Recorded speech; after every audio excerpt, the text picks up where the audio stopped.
Let's take you back to 2021. Zebras. Yes, zebras were on the loose in Prince George's County, you might recall.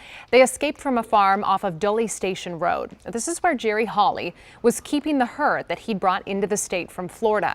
Before it was all over, 2 zebras died, and Hawley was charged with animal cruelty.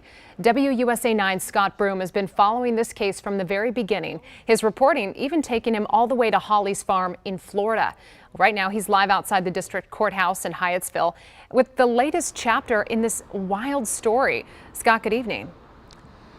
Well, after all of this, it was not guilty for Jerry Lee Hawley today to charges of animal cruelty and neglect. The allegations against Hawley made here in Prince George's County, in fact, seemed to kind of blow up on prosecutors today here at the trial at this district courthouse. The county's own witnesses, including an animal control officer, testified that the herd of zebras on Hawley's 100-acre Belfield farm in Upper Marlboro had plenty of pasture to graze on, lots of water, and a special 8-foot steel fence to keep them in. And in the end, District Court Judge Lamiel Gutierrez did not buy the prosecution's theory that simply allowing the escape amounted to criminal neglect.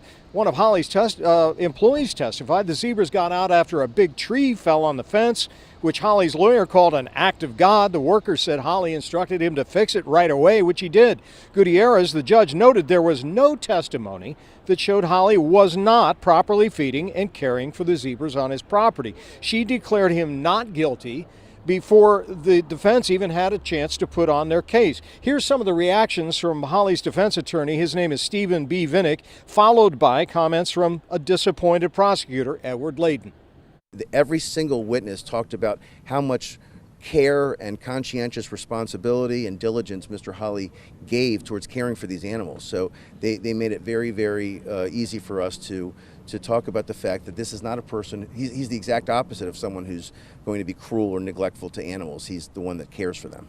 The neglect to the animals was allowing them to escape what was their accustomed environment. What about the general well-being of the animal? What about letting an animal of that nature out? I mean, this isn't a puppy, this isn't a kitten.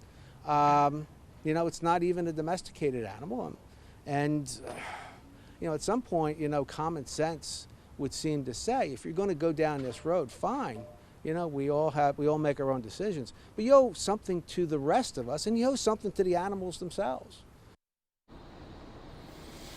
Well, again, it was not guilty for Jerry Lee Hawley. Left unresolved in all of this is exactly how 2 of the zebras died during this ordeal that unfolded over about 2.5 months in late 2021, and who was responsible for those deaths. There was really no substantial evidence in that. One of the escaped zebras was found dead in an illegal snare that was set in the woods on a neighboring property. It's still a mystery who did it and why they did it. Another zebra on the farm died and was buried by Hawley during the drama. Investigators say they dug up the animal, found other animal bones in the pit, but they could not determine a cause of death, and that resulted in no evidence in this case.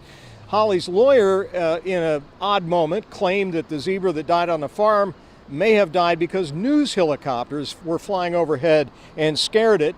Public authorities said there's absolutely no evidence of that, and then the lawyer later said that was merely a supposition on his part. In the end, Hawley did recapture 2 of the surviving escapees back onto the farm just before Thanksgiving in 2021. Both sides said it didn't help that there was a neighbor to Hawley's farm on another piece of property who throughout all this was feeding the zebras there, which prevented them from returning to Hawley's custody. A lot came out in this case today. Hawley had nothing to say on camera about any of this today. His lawyer said he is out of the exotic animal business, will never bring zebras or any other exotics back to Maryland. And as Hawley walked away, he told me, "I don't even have a pet turtle anymore." But his lawyer also confirmed he's under investigation by the U.S. Department of Agriculture for the permits he continues to carry to hold exotics. And he got a lot of scrutiny in his case because on his farm in Florida, he had a number of convictions for animal cruelty and USDA exotic animal keeping violations. So there was a history here they were dealing with. Well, reporting live outside Hyattsville District Court, Scott Broom, WUSA 9. You know, Yeah. Scott, regardless of how you feel about the verdict, what we've seen is people really invested in the zebras, right? And wondering how they're doing, where they are. Any idea where those zebras are now? Neither Holly nor his attorney would say where they are. We do know, as we continue to follow this case, we actually went to an animal auction in Tennessee where Holly was. We saw 2 of the zebras sold there, which presumes that he certainly was selling some of this herd off. His attorney says they're not in Maryland, but he won't say where they all are. And he says Holly's out of the business. All right, a lot of moving pieces to that. Scott, we certainly appreciate you. Thank you.